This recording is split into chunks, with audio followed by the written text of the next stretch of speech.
ஓம் முருகா போற்றி.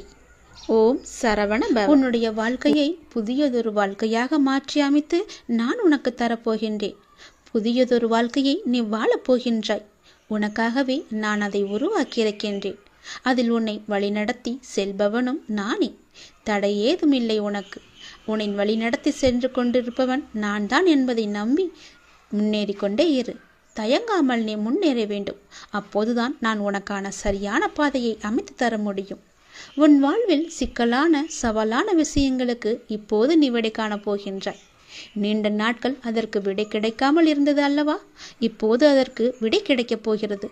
உனக்கு ஆலோசனை தருவதற்கும் சரியான மனிதர்கள் இல்லாமல் இருக்கின்றாய் அல்லவா?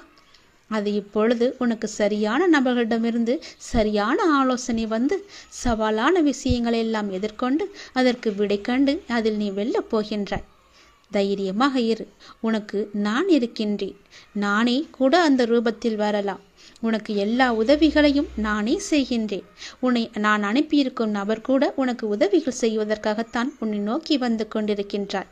அவரை நீ அலட்சியம் செய்யாதே. அது நானாக கூட இருக்கலாம் அல்லவா? உனக்கு உதவிகள் நிச்சயம் வந்து சேரும். அதுவும் உனக்கு சரியான நேரத்தில் வந்து சேரும். உனக்கான சரியான தீர்வை சரியான நபர்கள் மூலம் உன்னிடம் நான் கொண்டு வந்து சேர்ப்பேன். உனக்கு நல்லது மட்டுமே நடக்கும்.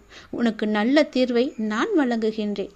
நீ முகமலரும் நிகழ்வொன்று நடக்கப் போகின்றது. கண்ணீர் தான் வற்றி விட்டதே, அழுது அழுது என்று கவலையோடு இருந்தையல்லவா? இனி புன்னகை மலையில் நீ நனையப் போகின்றாய். நீ அழுவது இந்த வாழ்க்கையில் சாத்தியம் என்றால் நீ மகிழ்ச்சியாக இருக்கப் போவதும் சாத்தியமே. இதுவும் சத்தியமே. நான் இருக்கிறேன். நீ பயமின்றி இரு. நான் உன்னை பலமுறை என் ஆலயத்திற்கு வா, ஒரே ஒரு முறை வந்து என்னை பார்த்துவிட்டு போயென்று பலமுறை நான் உன்னிடம் கூறிவிட்டேன். நீயோ வருவதற்கான ஏற்பாடுகளை எல்லாம் செய்தாய். ஏதோ ஒரு வகையில் அது தடுத்து கொண்டே போனதல்லவா? இனி அது நடக்காது. இந்த வருடம் நீ என்னை வந்து கண்டிப்பாகவே பார்க்க போகின்றாய். என்னை தரிசித்து விட வேண்டும் என்ற உன் தீராத ஆசை நிறைவேறப் போகிறது. நிச்சயம் அது நிறைவேறும். நீ என்னிடம் பிரார்த்தித்தபடியே நான் உனக்கு விரைவாகவே தரிசனம் தரப்போகிறேன். நீயே என்னை வந்து கண் குளிர பார்க்கப் போகின்றாய். நின்று நிதானமாக பார்த்து கண்ணீர் விட்டு கதறப் போகின்றாய். நான் உன்னை பார்த்து விட்டேன் அப்பா என்ற மகிழ்ச்சியில் நீ துள்ளி குதிக்கப் போகின்றாய். நல்லவர்கள் கஷ்டப்படுவார்கள், கெட்டவர்கள் சந்தோஷமாக இருக்கிறார்கள் என்று நீ வருத்தாதே. எல்லாம் கர்ம வினையே காரணம். உன் கர்மாக்கள் எல்லாம் முடிந்து விட்டன. அதனால்தான் இந்த வருடம் நீ என்னை காண வரப்போகின்றாய். கர்மாவே இத்தனை நாட்கள் உன்னை வரவிடாமல் தடுத்து நிறுத்தியது.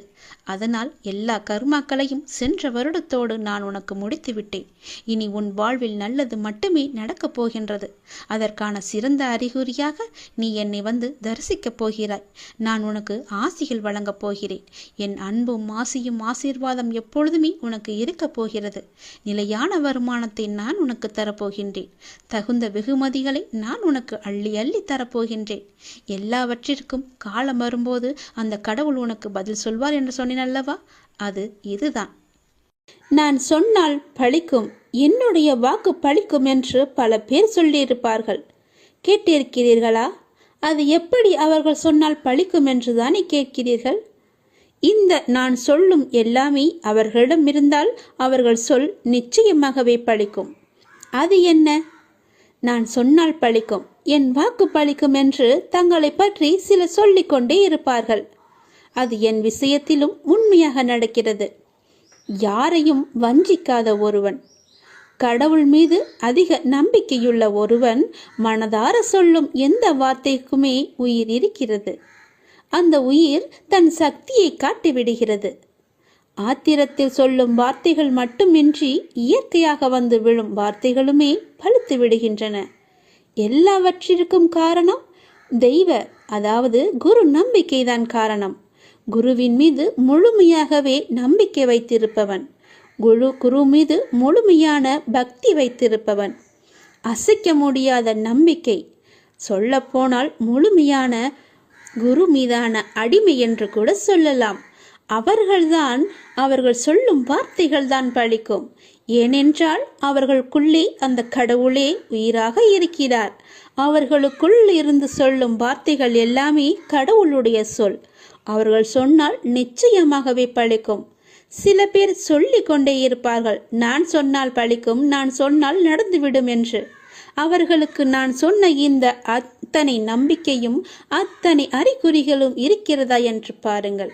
சில பேர் ஏமாற்று பேர் வழிகளாக கூட இருக்கலாம். அவர்களை நம்பக்கூடாது. நிச்சயம் நடக்கும். நம்பிக்கைதான் காரணம். நம்பிக்கை மட்டும்தான் அவரை அந்த வழியில் செல்ல வைக்கிறது, அந்த வார்த்தையை பலிக்க வைக்கிறது. சவால் என்ற வார்த்தைக்குள்ளேதான் வாசல் என்ற வார்த்தை மறைந்திருக்கிறது. அது உனக்கு தெரியுமா? நீ யாரிடம் வேண்டுமானாலும் சவால் விட்டுக்கொள். அதிலிருந்து தான் உனக்கான வாசல் திறக்கும். நீ எதிர்கொள்ளும் சவால்களை தான் வாசலாக உனக்கு திறக்கின்றன. உன்னுடைய எதிர்காலத்தின் வாசல் அங்குதான் இருக்கிறது. தைரியமாக செல். உனக்கான வாசல் எப்பொழுதும் திறந்தே நான் வைத்திருக்கிறேன். நீ எப்போது வேண்டுமானாலும் அதற்குள்ளே நீ வரலாம். உனக்காக நான் அங்கு காத்து கொண்டிருக்கிறேன். நீ தைரியமாக என்னை நோக்கி வா. உனக்கு வேண்டியதை நீயே செய்து கொள். உனக்கு எது தேவையோ அதை நீயே நிவர்த்தி செய்து கொள். உனக்கு வேண்டியத பொருளை நீயே வாங்கிக்கொள். யாரையும் சார்ந்து இருக்காதே. அதற்கு நீ என்ன செய்ய வேண்டுமோ அதற்கான முயற்சியை செய். உனக்குள் நான் இருக்கிறேன். நீ செய்யும் முயற்சிக்கு நான் உதவியும் புரிவேன். உனது ஆசைகள், எண்ணங்கள் அனைத்துமே கூடிய விரைவில் நிறைவேறப் போகிறது. எப்பொழுதும் யாரையும் சார்ந்து மட்டும் இருக்காதே என் தங்கமே. உனது வாழ்க்கையில் இக்கட்டான நிலைகளை எல்லாம் பார்த்து முடித்து விட்டாய். இக்கட்டான நிலையில் நீ எடுக்க வேண்டிய முடிவை நீயே முடிவு செய். உன்னுள் இருக்கும் நான் அதற்கு உதவியும் செய்கிறேன். நீயோ அதற்கான தீர்வை தேடி அலைந்து திரிந்து கொண்டிருக்கிறாய். உன்னை சுற்றியுள்ளவர்களெல்லாம் நல்லவர் என்று நீ நம்புகிறாய். உன்னுடைய உறவினர்களையும் சேர்த்துதான் நான் சொல்கிறேன். அதனால் யாரிடமும் போய் அதற்கான தீர்வை தேடி அலையாதே. அவர்களிடம் போய் உன்னுடைய குறைகளை பற்றி சொல்லாதே. அறிவுரையும் கேட்காதே. ஏன் அப்பா என்று கேட்கிறாய். எவர் மீதுமே நீ கோபம் கொள்ளாதே. அதற்கான பதிலை நான் கூடிய விரைவில் உனக்கு நான் சொல்கிறேன். உன் கோபம் மிக கொடியது.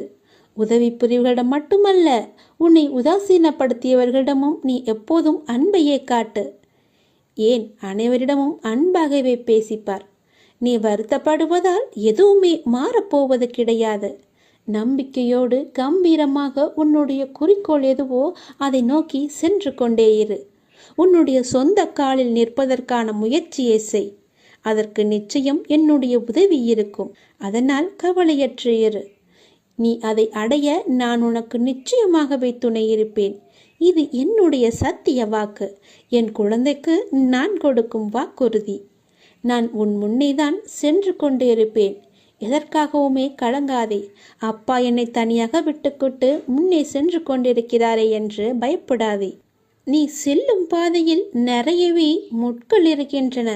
முட்கள் என்பது நிறையவே பிரச்சனைகள். அதைதான் யதார்த்தமாக சொல்கிறேன்.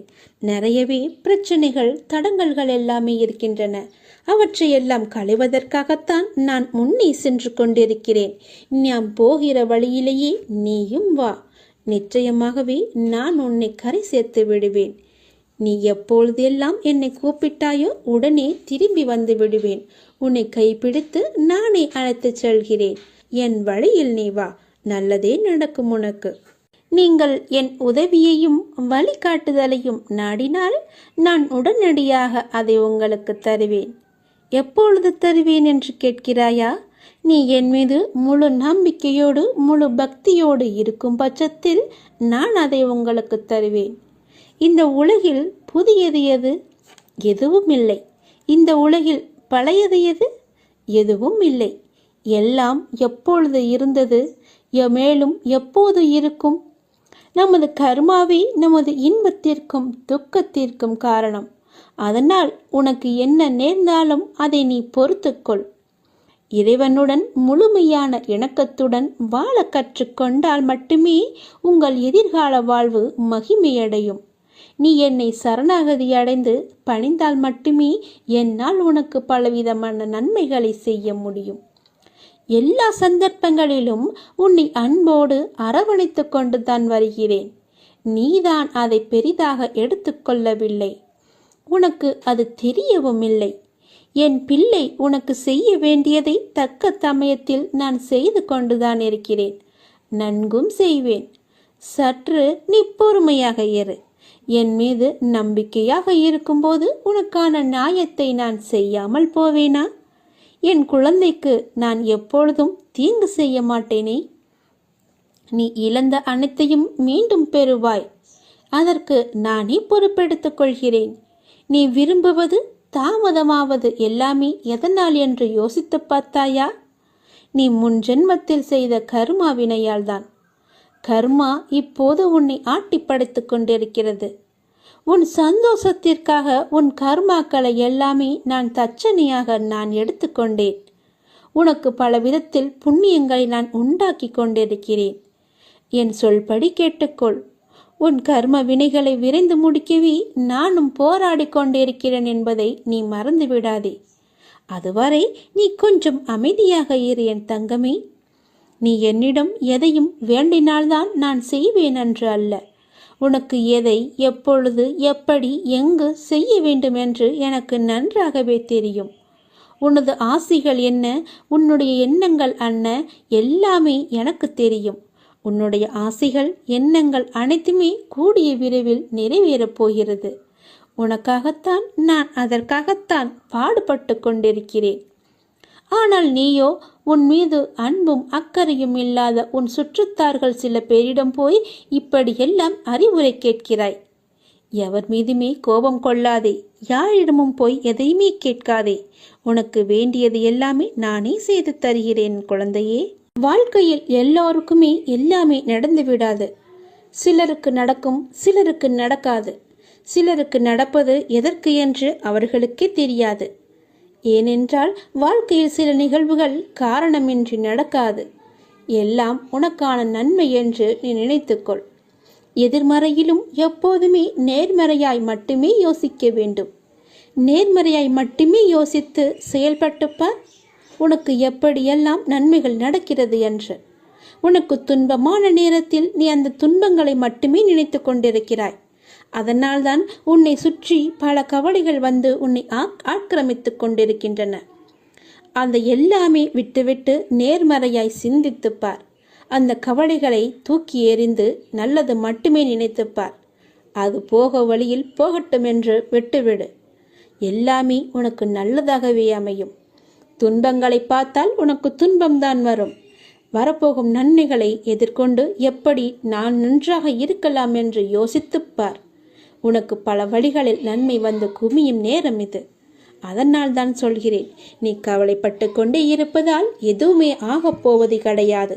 உன்னுடைய நேரம், உன்னுடைய வாழ்க்கை, உன்னுடைய மகிழ்ச்சி இவைகள் எல்லாமே தொலைந்துவிடும். பிறகு நீ வருத்தப்படக்கூடாது அல்லவா? அதற்காகத்தான் சொல்கிறேன். நீ இழந்ததை எல்லாம் நினைத்து நீ வருந்திக் கொண்டே இருப்பதால் உன்னுடைய மகிழ்ச்சியை நீ தொலைப்பாய். உன்னுடைய நேரத்தை நீ தொலைப்பாய். பிற்காலத்தில் இப்படி இருந்திருக்கலாமே, ஏன் வீணாக கவலைப்பட்டோம் என்று நீயே யோசிக்கும் அளவுக்கு நடந்துவிடும். அதனால் தான் சொல்கிறேன், அது போகிற போக்கில் போய்கொண்டே இருக்கட்டும். நீ உன்னுடைய போக்கில், அதாவது மகிழ்ச்சியான போக்கில் போய்கொண்டே இரு. உன்னை பார்த்து உன்னுடைய கவலை தலை தெறிக்க ஓடட்டும். நீ கேட்டால் கேட்டது எல்லாமே கொடுக்கத்தான் நான் இருக்கிறேனே. நீ வேண்டினால் வேண்டியது எல்லாமே நான் தருவேன்.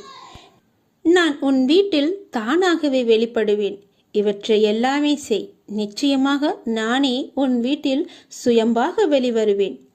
கேட்டல், வேண்டுதல், நினைவு நிறுத்தி கொள்ளுதல், பாதங்களை தஞ்சமடைதல், பூஜை, வணங்குதல், சேவை, நட்பு, தன்னையே இறைவனுக்கு சமர்ப்பித்தல் ஆகியவை பக்தியின் 9 விதங்கள். இவற்றில் ஏதாவது ஒன்றில் நீ பின்பற்றி பார்ப்பார். உன்னுடைய வீட்டில் நான் நிச்சயமாகவே தானாகவே வெளிப்படுவேன். நீயே ஆச்சரியப்படுவாய். எங்கிருந்து அப்பா நீங்கள் வந்தீர்கள் என்று நீயே ஆச்சரியப்படுவாய். நீயே ஆனந்த கண்ணீர் வடிப்பாய்.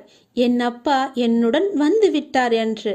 இவற்றில் ஏதாவது ஒன்றை மட்டும் நீ கடைபிடித்து வா. நிச்சயம் வருவேன். நீ சோர்ந்து போகாதே. தைரியமாக இரு. நான் உன் கூடவே எப்போதுமே இருக்கிறேன். எப்போதும் இருந்து கொண்டும் இருப்பேன். இப்போதே இந்த நொடியே உன்னுடைய வாழ்வில் இருள் நீங்கி பிரம்ம முகூர்த்த நேரம் ஆரம்பமாகிவிட்டது. உன் வாழ்வில் புதிய விடியல் ஆரம்பமாகும் நேரம். உன் கஷ்டங்கள் எல்லாமே முடியும் நேரம். உன் பிரச்சனைகள் எல்லாமே முடிந்து போகும். எல்லா துன்பங்களும் விலகி புத்துணர்வோடு நீ இருக்கப் போகிறாய். அதற்காகத்தான் நான் இந்த ஒளி விளக்கை நான் உனக்கு தரப்போகிறேன். யார் முன்னிலையிலும் உன்னை யார் முன்னிலையிலும் தாழ்ந்து போக விட மாட்டேன். உன்னை நான் வெகு விரைவிலேயே வெற்றி கிரீடத்தால் அலங்கரிக்கப் போகிறேன். உன்னுடைய வீட்டில் எனக்காக ஒரு விளக்கு வாங்கி ஏற்று. ஒளி விளக்காக நான் வந்து அங்கு இருக்கிறேன். உனக்கு ஒரு ஒளி விளக்கை நானே தருகிறேன். அந்த ஒளிச்சுடரின் மூலம் உன் வீடு பிரகாசமாக இருக்கும். விரைவிலேயே உன் வாழ்வு மகிழ்ச்சியாகவே இருக்கும். கலங்காதே, உனக்கான நேரங்கள் எல்லாம் தொலைவில் இல்லை. அது உன்னை தேடி தானாக வந்து கொண்டே இருக்கிறது. பிள்ளைகளின் நலன் விரைவிலேயே சீராகும் என்று ஏற்கனவே சொல்லியிருக்கிறேன். உன் பிள்ளைகளை பற்றியெல்லாம் நீ கவலைப்படாதே. நான் கம்பீரமாக உனது மனதிலும் உனது இல்லத்திலும் வந்து அமர்ந்து விடுவேன். நீ எனக்காக உன் வீட்டில் என்னுடைய படம் போட்ட விளக்கை வாங்கி ஏற்று. உனக்கு நான் இருப்பது கண்கூட தெரிய வரும். அப்படி உனக்கு தெரியவில்லையா? மனதில் நினைத்தாலே போதும். தினமும் என்னை பூஜித்தால்தான் உன்னை நான் நினைப்பேனா என்று கிடையாது. யோசித்துப்பார். நீ இன்று இருப்பதை விட இதற்கு முன்பு பல வேதனைகளை எல்லாம் சந்தித்திருப்பாய். பலவிதமான கசப்புகளை எல்லாம் அனுபவித்திருப்பாய். உறவுகளுக்கெல்லாம் சண்டை சச்சரவுகளுடன் இருந்திருப்பாய். ஆசையாசையாய் வாங்கியது எல்லாமே உன்னை கைவிட்டு போயிருக்கும். போன நிம்மதியை எல்லாமே இழந்திருப்பாய் நீ. ஏன், தினசரி வாழ்க்கை நடத்துவதற்கு கூட நீ பட்ட கஷ்டங்கள் எவ்வளவு என்று எல்லாமே எனக்கு தெரியும். நீதான் அதை மறந்துவிட்டாய். அப்படி பல கஷ்டங்களுக்கு இடையே உன்னை மீட்டு அழைத்து வந்தது யார் என்று நினைக்கிறாய்? நான் தானே. அப்படி இருக்கும்போது நீ எதற்காக என்னை மறந்தாய்? நான் எங்கும் போகவில்லை. அனைத்துமே நான் அறிவேன். அனைத்துமே நன்மைக்கு. எப்படியே நம்பு. அப்படித்தான் நான் இருக்கிறேன். உன்னை வழி நடத்தி செல்லும் ஆசானாக நான் இருக்கிறேன். அனுதினமும் என்னை பூஜித்தாய். அதனால்தான் நான் உன்னிடத்தில் வந்து சேர்ந்தேன். எப்படி வந்து சேர்ந்தேன் என்று உனக்கே தெரியாது. நீ எனது பொக்கிஷம். நீங்கள் அனைவருமே என்னுடைய குழந்தைகள். எனது அனுமதியின்றி எவரும் உன்னை தொட முடியாது. நான் சொல்வது போல என்னுடைய விளக்கை வாங்கி உன் வீட்டு ஏற்று. ஒளி விளக்காக வருகிறேன். நல்லதுதான் நடக்கும். எப்போது நம் நாவிலிருந்து புறப்படும் வார்த்தைகள் நேர்மறையாக அடுத்தவர் மனதை புண்படுத்தாத போது எல்லாமே நல்லதாகவே நடக்கும்.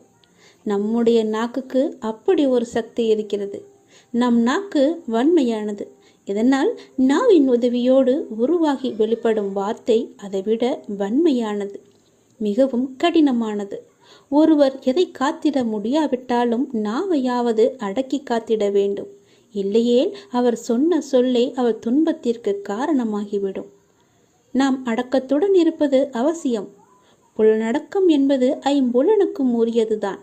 அவற்றில் மற்றவற்றை காக்கவில்லை என்றாலும் பரவாயில்லை. பேச்சில் அடக்கத்தை கடைபிடிப்பது மிகவுமே அவசியம். ஒவ்வொருவரின் நாவிலிருந்தும் புறப்படும் வார்த்தைகள் மற்றவர்களுக்கு மகிழ்ச்சியை தரலாம். சிலருக்கு மனதை உடைத்தெறியலாம், நம்பிக்கையை உடைத்தெறியலாம், ஆறாத வடுவாய் ஏற்படுத்திவிடும் காயத்தை.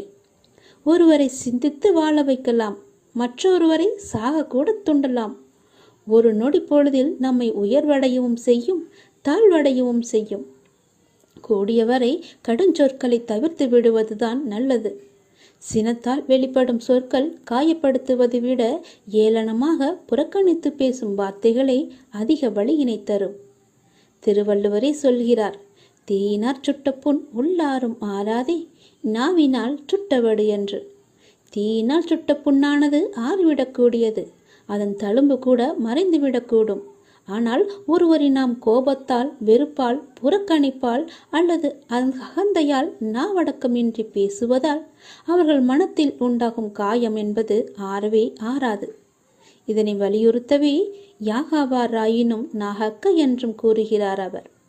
ஒவ்வொருவரிடமும் ஒரு நல்ல குணம், ஒரு திறமை மறைந்து கிடக்கிறது. அதை பாராட்டி ஊக்குவிக்க வேண்டும். ஒருவரை புண்படுத்துவது, பூவால் வருடுதுவது இரண்டையுமே செய்யும் வல்லமை படைத்தது நம்முடைய நாக்கு. ஒருவர் கூறும் நல்ல இனிமையான சொல் விரக்தியின் விளிம்பில் இருப்பவனை கூட மலர்ச்சியடை செய்கிறது. ஒருவர் வீசும் கடும் சொல்லோ நல்ல மனநிலையில் இருப்பவரை கூட வேதனைப்பட வைக்கிறது. இனிய கனியை தேர்ந்தெடுப்பதா, புளிக்கும் காயை தேர்ந்தெடுப்பதா? இரண்டும் நம் கையில் தான் இருக்கிறதா? அல்ல, நம்முடைய நாவில்தான் இருக்கிறது. தயவு செய்து மன்னிக்கவும், நன்றி இவற்றையெல்லாம் தாராளமாகவே நாம் பேசும்போது இடையிடையே பயன்படுத்தலாம். அப்படிதான் பேச்சினுடையே பயன்படுத்த வேண்டும். நாம் பேசும் ஒவ்வொரு வார்த்தைக்கும் வலிமை உண்டு. அத்தகைய ஆற்றலும் சக்தியும் வாய்ந்த பேச்சு நம்மிடமிருந்து வெளிப்பட வேண்டும். நமது பேச்சு பிறரை மகிழ்ச்சியுறுவதாகவும் எவ்வகையிலும் பிறரை காயப்படுத்துவதாகவும் அமைய வேண்டும். ஒருவரிடம் பேசும்பொழுது சூழ்நிலைக்கு ஏற்ற வகையில் சிந்தித்து சுயமாக பேச வேண்டும். வாக்கினிலே எளிமை சேர்ந்தால் வாழ்வினிலும் இனிமையே கூடும். பொறுமையை விட மேலான தவமும் இல்லை என்றார்கள். ஏனென்றால் நாம் பேசும்போது பொறுமையாக நிதானித்து பேச வேண்டும். எடுத்த எடுப்பிலேயே பேசிவிட்டு பிறகு போய் துன்பப்படக்கூடாது. பிறகு போய் யோசித்து எந்த ஒரு பிரயோஜனமும் இல்லை. திருப்தியை விட மேலான இன்பமும் இல்லை. இரக்கத்தை விட உயர்ந்த ஒரு அறமும் இல்லை. யாரிடமும் நாம் இரக்கத்தை காட்டினால் நல்ல ஒரு வாழ்வு நமக்கு கிடைக்கும். மன்னித்தலை விட ஆற்றல் மிக்க ஒரு ஆயுதமே கிடையாது. என்னதான் தவறு செய்திருந்தாலும் மன்னித்து பாருங்கள். அதைவிட பெரிய ஒரு தண்டனையை நம்மால் அவர்களுக்கு கொடுக்க முடியாது. மன்னித்தலே அவர்களுக்கு பெரிய தண்டனை. தோல்விகள் பல சூழ்ந்தாலும் இருளை விளக்கும் கதிரவன் போல அதனை நீக்கி அடுத்தடுத்த வெற்றிப்படிகளில் நீங்கள் காலெடுத்து வைக்க வேண்டும். முடியும் வரைவல்ல, உங்கள் இலக்கினை நீங்கள் அடையும் வரை, உங்களுடைய செயல்கள் முடியும் வரை. என்னால் இது முடியும், இப்பொழுதே முடியும் என்ற எண்ணத்தோடு நீங்கள் செயல்பட வேண்டும். நீங்கள் எடுக்கும் முயற்சியை பொறுத்துதான் வெற்றி உங்கள் அருகில் இருக்கிறதா தூரத்தில் இருக்கிறதா என்று தெரியும். நீங்கள் முயற்சி செய்து பாருங்கள். உங்கள் விடியல் நாளையே கூட விடியலாம். நீங்கள் எடுக்கும் முயற்சி தாமதமானால் உங்களுடைய வெற்றியும் தாமதமாகும். நல்ல விடியல் உங்கள் வாழ்விலும் விடியட்டும். முகமலர்ச்சியோடு நம்பிக்கையோடு நன்றாக இந்த நாளை துவங்குங்கள். எல்லாமே நல்லதாகவே நடக்கும் உங்களுக்கு. வாழ்க்கையில் மகிழ்ச்சி தான் எல்லோருக்குமே பிடிக்கும். வாழ்க்கையில் எப்படி மகிழ்ச்சி கிடைக்கும்? ஒரு பெரும் செல்வந்தர் தம்மை சந்திக்க வந்த வயதான துறவியை அழைத்து போய் தமக்கு சொந்தமான வயல், வரப்பு, தோப்புகளை எல்லாம் பெருமையுடன் காட்டினார். இவ்வளவும் என்னுடையது சுவாமி என்றார். அதற்கு துறவியோ, இல்லையப்பா, இதே நிலத்தை என்னுடையது என்று ஒருவன் சொன்னானே என்றார். யார் அவன்? எப்போது சொன்னான் என்று செல்வந்தன் கோபமாக சீறினான். 50 வருடத்திற்கு முன் என்றார் துறவி. அதற்கு அந்த செல்வந்தன், அது என்னுடைய தாத்தா என்றார். 50 ஆண்டுகளாக நாங்கள் இந்த நிலத்தை யாருக்குமே விற்கவில்லை என்றான். 20 ஆண்டுகளுக்கு முன் வேறொருவர் இது என்னுடைய நிலம் என்றாரே அப்பா என்று கேட்டார் துறவி. அதற்கு அவர், அது என்னுடைய அப்பாவாக இருக்கும் என்றான் செல்வந்தர். நிலம் என்னுடையது என்னுடையது என்று என்னிடம் காட்டிய அந்த இருவரும் இப்போது எங்கே இருக்கிறார்கள் என்று துறவி கேட்டார். அதற்கு அதே வயலுக்கு இடையில் தெரிந்த 2 மண்டபங்களை காட்டி, அந்த 2 மண்டபங்களுக்கு கீழேதான் அவர்களை புதைத்து வைத்திருக்கிறோம் என்றான் அந்த செல்வந்தன். துறவி சிரித்து கொண்டே, நிலம் இவர்களுக்கு சொந்தமா அல்லது இவர்கள் நிலத்திற்கு சொந்தமா? என் நிலம் என் நிலம், என் சொத்து என் செல்வம் என்றவர்கள் நிலத்திற்கு சொந்தமாகிவிட்டனர். அவர்கள் இப்போது இல்லை. ஆனால் நிலம் மட்டும் இருக்கிறது. இது என்னுடையது என கூறும் நீயும் ஒரு நாள் இந்த நிலத்திற்குள் புதைக்கப்படுவாய். உன் மகன் வந்து இது என்னுடையது என்பான் என்று கூறி முடித்தார் அந்த துறவி. செல்வந்தன் தனது அறியாமையை எண்ணி தலை குனிந்தான். நாம் அனைவருமே இந்த பூமிக்கு சுற்றுலா பயணியாக வருகை புரிந்திருக்கிறோம் என்ற எண்ணத்துடன் வாழ்ந்தால் நமது வாழ்க்கை மகிழ்ச்சியாகவே இருக்கும். நம்முடைய பிறப்பு என்பது அடுத்த ஜென்மத்தில் இருக்குமா இருக்காதா என்று யாருக்குமே தெரியாது. நாம் செய்த புண்ணியத்தின் பயணமாக மட்டும்தான் நமக்கு அடுத்த ஜென்மம் இருக்கிறது என்று நாமே உணர்ந்து கொள்ள முடியும். நாம் அப்படி நிறைய புண்ணியங்கள் செய்திருந்தால் அப்பாவின் பாதத்தில் சேர்ந்துவிட்டு பிறகு மறுபிறவி எடுத்து மீண்டும் அப்பாவையே சேர்ந்து அவரையே வணங்குவோம். நமக்கு கிடைத்த இந்த பிறவியை மகிழ்ச்சியாகவே அனுபவிப்போம், மகிழ்ச்சியாகவே வாழ்வோம். துன்பத்தை மட்டுமே நினைத்து கொண்டு மிச்சம் இருக்கும் நாட்களையும் துன்பமாகவே நாம் கழித்துவிட வேண்டாம். இன்றைய நாள், இந்த நாள் இது நமக்கு சொந்தமானது என்று முடிவு செய்து சந்தோஷமாக இருங்கள். எது வந்தாலுமே சந்தோஷமாக பார்க்கும் எண்ணத்தை மட்டும் வைத்திருங்கள். எல்லாமே நல்லதாகவே நடக்கும். துன்பத்தில் இருக்கும்போது அவர்கள் வாழ்வில் ஒழுகேற்ற நானே ஓடோடி வருவேன் என்பதை மட்டும் நீ மறந்து விடாதே. என் அனுமதியின்றி எதுவுமே உன்னை நெருங்காது. அதை முதலில் நீ மனதில் வைத்துக்கொண்டு எப்பொழுதுமே உன்னை நீ மகிழ்ச்சியாக வைத்துக்கொள். எதையுமே ஏற்றுக்கொள்ளாதே. எந்த துன்பத்தையுமே பெரிதாக எடுக்காதே. எந்த பிரச்சனையுமே உன் தலைக்கு மீறி போகாது என்பதை நான் உனக்கு உறுதியாக சொல்கிறேன். என் வாக்கு என்றுமே பொய்யாகாது. கொஞ்சம் நீ பொறுமையாக ஏறு. என்னுடைய அதிசயத்தை நிகழ்த்தப் போகிறேன். என்னுடைய அதிசயம் நிகழ்த்துவதற்கான நேரத்தை நான் குறித்து விட்டேன். தக்க சமயத்தில் அது நடக்கும். அனைத்தையுமே ஜெயமாக்குவேன். அப்பா நான் இருக்கிறேன். நீ கலங்காதே. எதற்குமே நீ கலங்காதே. உன்னுடன் எப்போதுமே உன் அப்பா இருக்கிறேன் என்று மன தைரியத்தோடு இரு. உன் கண்ணில் ஏற்பட்ட கண்ணீரை கண்டு நான் கலங்கி நிற்கின்றேன். உன் கண்ணீரில், உன் வாழ்க்கையில் உனக்கு ஏற்பட்ட வழிகளால் நீ துடித்து அனுபவித்த நேரத்தை நினைத்து என் மனம் தாங்காமல் நான் துடித்து கொண்டிருக்கிறேன். உன்னுடைய சூழ்நிலைகளும் உனக்கு ஏற்பட்ட நிகழ்வுகளும் உன்னை எப்படி, எந்த அளவில் பாதித்தது என்பதை என்னால் உணர முடிகிறது. நினைத்தாலே உனக்குள் ஏற்படும் நடுக்கமும் பயத்தை பார்க்கும் நான் என் கண்கலங்கி நிற்கின்றேன். என் குழந்தை கோழை அல்ல. எத்தனை கஷ்டங்கள் வந்தாலும் தாங்கி நின்று கடந்து செல்லும் தைரியம் உனக்கு இருக்கிறது. அப்படிதான் உன்னை வழி நடத்தி கொண்டு வந்திருக்கிறேன். நீ சமாளித்து நடை போட்டாலும் உன் மனதில் இருக்கும் குமரலை வெளியே மற்றவர் உணாத வண்ணம் நீ நடந்து கொண்டிருக்கிறாய். கர்மவினை என் குழந்தையை கலங்க வைக்கும்போது நானும் உன்னுடன் தான் அந்த வலியை அனுபவிக்கிறேன். உன்னுடைய சந்தோஷத்தில் நான் சந்தோஷப்படுகிறேன்.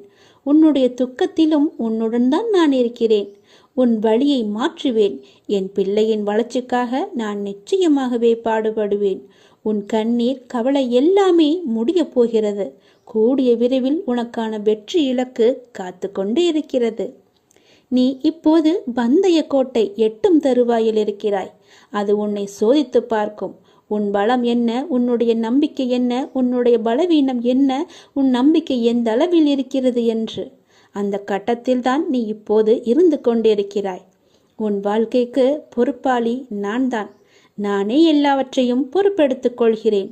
நானே உனக்கான அனைத்தையுமே உன்னிடம் வந்து சேர்த்து விடுகிறேன். நீ அழாதே.